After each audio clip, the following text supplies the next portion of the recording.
And international affairs analyst Amuda Musibudi joins me on the news from Ibadan via Skype. Good to have you, journalist Amuda Musibudi.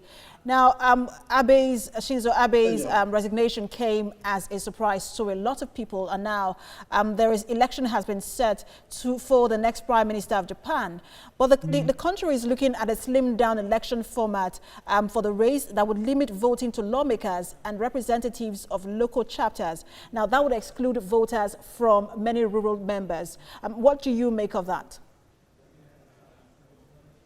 Well, I think one of the major problems that the LDP would be having here is that don't forget that Japan just announced that it has slid into recession, and as a result of that, there's been so much outcry from the people. And as a result of the outcry, you would want to expect that there will be this desire for a mass participation in who eventually replaces Abe as the PM. And so that explains why people are not so happy. A lot of Japanese are not so happy about how this is playing out. They want to have a say, particularly those who are, the grassroots members. And don't also forget that the current government formed by the LDP is a coalition government that has another party which which obviously is a combination of, or as a lot of urban people, a lot of rural people, peasants, farmers as members. That's, I think, the commento. And so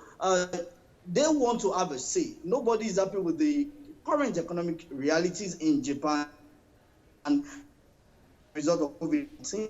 They just don't want the elites to be the one to decide for them. They want to have a say in who eventually becomes their PM. So for me, it would create a big problem for the LDP, knowing full well that the party has been losing so much ratings in the time past, and so for me, Amuda, if I may jump in here, talking about ratings of the party, let's begin with Shinzo Abe. He did so well when it comes to economic policy, which was termed Abenomics. He was also largely praised for how much he funded the military and equipped the military in Japan. But when it comes to diplomatic relations with South Korea and Russia, as well as handling the coronavirus, there was a lot of condemnation in that regard. So do you think that a continuity candidate or someone who breaks away from the norm would be better for Japan at this moment?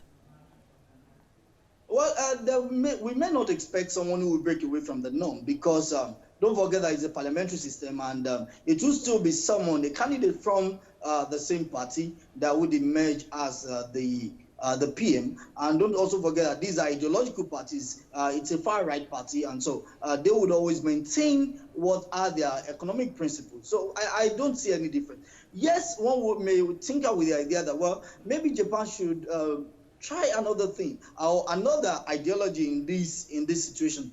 But for me, I don't see another person coming up as, or coming in as, from another end, or coming in with different economic principles and policies aside what Abe had initiated. It will be a continuation, no doubt. But the only question here is how well grounded will the person be, and how will he also be able to restore the trust that has been lost with the Japanese people, and of course restore the country back to its glorious days pre-COVID-19.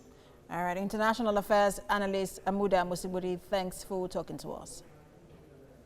You're most welcome.